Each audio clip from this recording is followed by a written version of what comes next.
heroic thing we can do now. Let's look the truth in the face.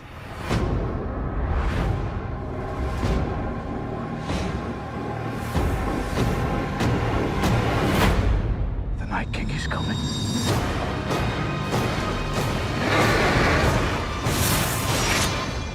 The dead are already here.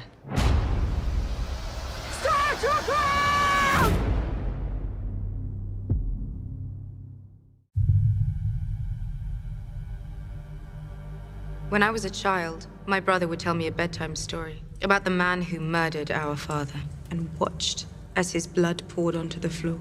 He told me other stories about all the things we would do to that man once we took back the Seven Kingdoms.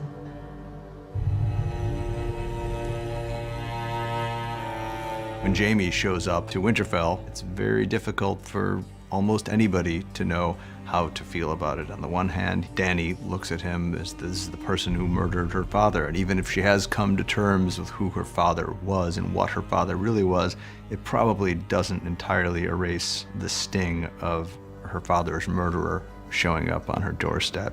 Your sister pledged to send her army north. I don't see an army. She never had any intention of sending her army north. Tyrion has made a number of mistakes now, and Dany's really at the end of her patience because she has a lot of fondness and respect for Tyrion, but many of his plans have really gone awry. And now Jaime Lannister's here, but not with the Lannister army. Your Grace, I know my brother. Like you knew your sister. Tyrion can't really fight back because he knows she's right. I mean, he really did make a grievous mistake. If Tyrion has a flaw, he's a very clever man, but sometimes clever people overestimate their own cleverness. You don't know me well, Your Grace, but I know Sir Jaime. He is a man of honor. For Brienne, I think she's in love with someone who doesn't realize that she is because that kind of experience hasn't been a part of her life. She's feeling things that she can't really process because she never grew up in a world where those things were an option. She's so used to Jaime taunting her and being the kind of nasty Jaime Lannister of old that she's just suspicious at first that he's playing her and that he's gonna reveal his true intent.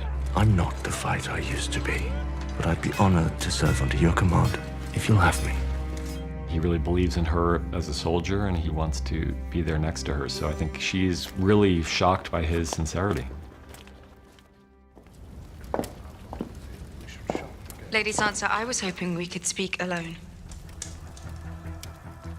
Dany comes to Sansa with a bit of an olive branch, trying to find a way inside that kind of cool exterior that Sansa presents. And one commonality between them is they both love Jon. Dany's his lover and Sansa's his sister. It's very much coming at it from the point of view of a monarch trying to make peace with her subject. And Sansa's not quite willing to accept Dany as her monarch yet. She's suspicious of people for a reason.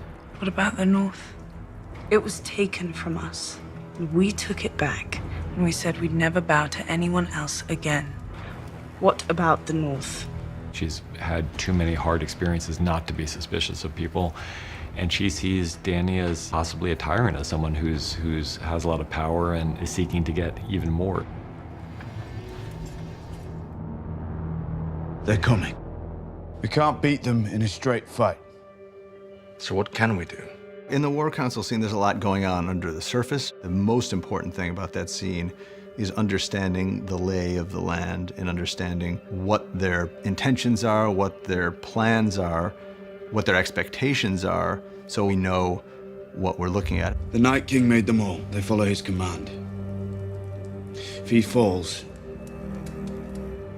getting to him may be our best chance. Things may not go entirely according to plan, so we thought it was very important for people to know what everyone in the room expected to happen, was worried would happen, hoped would happen. In addition to that, there are a lot of human moments. We'll put you in the crypt where it's safest. No, I'll wait for him in the Godswood. We're not leaving you alone out there. He won't be. I'll stay with him. One thing that was definitely going on was how Theon felt after returning to Winterfell and how he's using this battle as an attempt to try to make good to the extent that that's possible on the horrible mistakes that he made. I took this castle from you. Let me defend you now.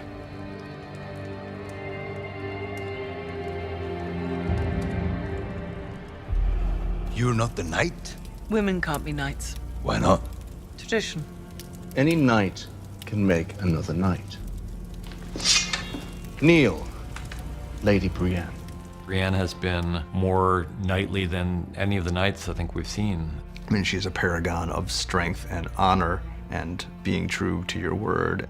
When Jaime knights her, it's a general kind of validation she's wanted her whole life. But even more importantly, it's the acceptance and validation of Jaime, who she obviously has feelings towards that she's never really come to terms with or even allowed to bubble to the surface of her consciousness, but they're there all the same, and we can see all of those things swirling. Sir Brienne of Tarth, Knight of the Seven Kingdoms.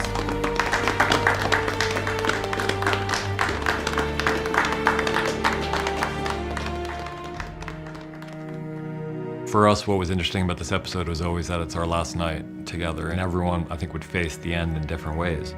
We're probably going to die soon. I ought to know what it's like before that happens. Some characters want to make love for the first time because they've never done it before. There are other characters who are getting drunk and singing songs, and then there are characters who are just trying to find some kind of human solace together, like Sansa and Theon. Everyone faces it in different ways, but they're all facing it, and that's why this episode was so important to us, because it's, all these characters that we've been following for so long, and now they're all facing a common enemy. How about a song? One of you must know one. High in the halls of the kings who are gone, Jenny would dance with her ghost. Daniel's got a really lovely voice, and we knew we wanted a song in this episode. We've had a song in several of the seasons. We haven't had an original in a while, so this felt like the place for it, and Daniel felt like the singer. The ones who'd been gone for so very long, she couldn't remember their names. They spun her around on the damp old stones, spun away all her sorrow and pain. The song, I believe, is in George's books, at least the first verse is in the books, and then we added some lyrics and Ramin came up with the music for it. Wanted to leave, never wanted to leave, never wanted to leave.